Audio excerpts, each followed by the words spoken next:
Thank you, Max. I'm big! Did you miss me? No? Okay. Overwatch was a game I've been playing since middle school. I really enjoyed the time I've had with the game over the years, especially with my family and friends. I still remember the first 2 years of the game and me going from silver to gold. But now as time has moved on and I'm in college now, the game got updated less and less until the content just stopped. Until the recent game, or should I say update, called Overwatch 2. Going into the game I was really excited. We were finally getting new Overwatch content. But after that honeymoon phase, I slowly started to realize that Overwatch 2 is not the Overwatch I loved. And it's not just the gameplay, but the monetization, features, and almost everything else surrounding it. I guess I should talk about the monetization first, then everything else, because going from Overwatch 1 to 2, that's the main thing you notice when first logging in, is the implementation of the Battle Pass. I mean seriously, it's on the home screen, the queue screen, the first thing in the item shop is for you to buy the Battle Pass. Hey, you should buy the Battle Pass. Have you considered buying the Battle Pass? Why don't you buy the Battle Pass? Just buy the Battle Pass already. Hey, have you considered buying the Battle Pass? I get it! I mean, seriously, this thing is everywhere and you can't escape it. The worst part is that it contains everything you don't want in the Battle Pass. Pay to play in the form of heroes being in the Battle Pass, most of the rewards being junk that you won't use to bloat up in value, no guarantee that the skins in the Battle Pass will come back to people that missed out on them, free to play players barely unlock anything and get less XP for matches. You get the idea. Look at these two pictures. One of them is the free currency, the other one is the premium currency. Yes, this one is the free currency. Got your answer? Well, you're wrong, as both of them are the premium currency. These are the symbols for the free credits you unlock. Now, why is it a big issue? Well, the free currency in the Battle Pass looks awfully similar to the premium currency in the hero screen. This tricked a lot of people into thinking Overwatch was finally giving them premium currency for playing, when in reality we were only giving them the free currency, which you use to unlock Overwatch 1 skins. I personally wouldn't have much of a problem with this, as if it weren't for the fact that it feels like you're trying to scam people into buying the Battle Pass once again. So add the no premium currency as well to that long list of bad things about the Battle Pass. On top of that, you essentially have 2 months to complete each Battle Pass. If you're coming in late to a season, there's no way you're going to get anything as there's no catch-up quests. There's just nothing rewarding about the pass. The only good thing are the skins, but if you don't play any of the characters, then it's just not worth it. The worst part is, they themed the season around a skin line, but put around less than half the skins into the Battle Pass, meaning you have to buy the rest on your own. If you were to buy these skins, good luck, as the vast majority of them cost around $20 or so depending on the bundle. They've gotten a bit better as time goes on, but it feels weird that a lot of the skins come in bundles, especially if it's stuff you don't want. Just look at this Hanzo bundle. It's 26,000 Overwatch credits, which would be around $25 plus tax if you buy the $20 bundle and the $5 bundle. However, it's valued at 41 bucks.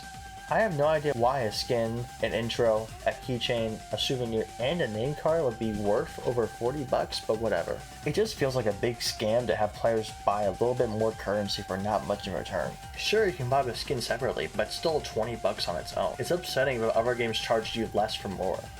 The worst part is that the skins are actually pretty good. Honestly, I'd buy more skins if they costed less. It's a shame that Blizzard has charged so much for these.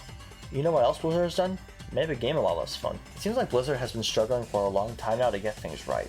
Going from the GOATS meta in Overwatch 1 to the current meta in Overwatch 2 is a big change. In fact, there are a lot of changes. Many of them have been bad. First, they shouldn't have removed the second tank slot. Say what you want about the games being faster, but now the games are a lot less fun. I mean seriously, there's no more tank synergy now. It's just a matter of picking a tank that's meta. Because why pick a tank that's bad when you can pick a tank that's good? Especially with the changes to a lot of them. On top of that, with the lack of shields, it essentially becomes a constant game of team deathmatch. You must prioritize taking out the damage and support to then take out the tank. Say what you want about shields as well, but they did their job and were important to the balance of the game. Shields help make the game more competitive and allow better survivability for DPS and healers. I had a recent game where my Widowmaker died over 20 times.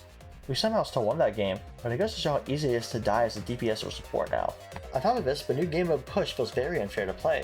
If you lose the first push, it becomes an uphill battle not only in the game but also mentally. It gets really depressing when the enemy team pushes 120 meters and your team has barely pushed anything. I seriously hope if a 2-point capture comes back to the game. Even if it's not the game mode, I sure do hope the maps come back in some shape or form. Speaking of maps, why was there a map rotation? The game at launch had less maps available to play than at the end of Overwatch. We're finally getting rid of that map pool rotation, but it was still annoying to deal with.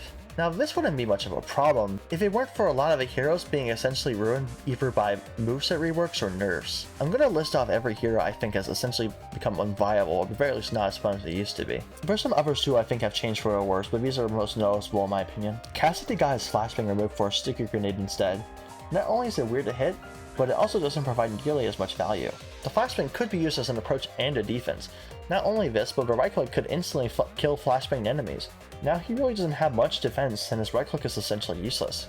Mei is in a very similar situation to Cassidy, as Mei does not freeze people anymore, meaning that her right click can't combo into her freeze anymore. Essentially another guaranteed kill is getting removed from another character. Genji could have been a high skill or high reward character, but instead they nerfed him, and he feels barely viable. It's a shame he's not the only one with a high skill ceiling that doesn't get rewarded anymore. Doomfist now doesn't have that same high skill ceiling either, not because of his nerfs rather than moveset changes. Every rollout that Doom mains have been practicing for years is just now gone. Also for adding a One Punch Man skin for Doom, which is ironic since the only move that can be considered a one-shot is his ultimate, and that's very hard to land. Wrecking Ball was a tank that was mainly made for 6-player team comps. If you had a Wrecking Ball on your team, he better be skilled, otherwise you're essentially throwing at him now. Wrecking Ball worked as a great distraction tank, but with the current meta, trying to focus weaker characters, he feels left out of place. Finally, this might be considered controversial, but due to the changes I must put Roadhog in. When we announced the Roadhog rework, I was hoping they would find a way to balance him without changing the damage. Instead they did the exact same thing they did in Overwatch 1 and nerfed the damage and gave him an extra shot. It just feels awful to play him now.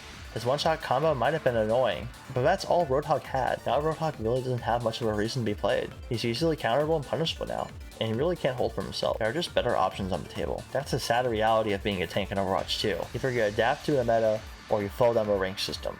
Speaking of the ranked system, I remember logging into Season 2. I was Platinum 5 before the rank reset. When I logged back in, I got deranked all the way down to Silver 1. I really got unmotivated to play because it's essentially where I started back in Season 1. It's essentially where I started back in Overwatch 1. Somehow my rank changed to being gold, but the damage has already been done. I feel no aspiration to play ranked as it feels so unrewarding to rank up. The rank system generates you a new rank once you reach a certain number of wins. It used to be 7, but now it's 5, which I think is better. This doesn't change the fundamental problem of no progress being shown. Let's say it's the end of the season, and you win 3 games but you lose 4. You have 2 more games to go before your rank changes. But why should you? Seriously, if you win 2 more, your rank is most likely going to go down or going to be the same. You're objectively better off keeping that rank and waiting for the next season. I mean, most likely it's going to be another match containing Sojourn and Kiriko again. 2 of the newest heroes that are so overtuned it can take everything and more a hero needs to dominate the meta. Sojourn has an assault rifle and an instant sniper shot, a dash/jump for mobility, and an AoE for pressure. Kiriko has a teleport, an ability that prevents all damage, and good DPS and healing. These 2 heroes are by far the most commonly picked and most effective in the meta. It just feels like there are no weaknesses to them as they do everything so well. I recently watched competitive Overwatch, and every team consists of Sojourn, Kiriko, Winston, Lucio, and Reaper. Literally every game it gets very unfun to watch. Everything about this game just feels so unfun in general. From the bad monetization, to the bad gameplay, to the rank system, and all the content we've gotten so far. It's a shame as I really wanted Overwatch 2 to be successful, but unfortunately the game was doomed from the second it got announced. Everyone's expectations were let down, all the current players were abandoned for years while the game was being developed, and everyone expected a revival of Overwatch was misled. I'll come back to check out the campaign to see if it was worth it. However, my expectations are low after everything. If you like Overwatch 2, I hope you're having fun. It's just a shame a lot of people including me can't enjoy it anymore. Thanks for watching everyone. Have a good day.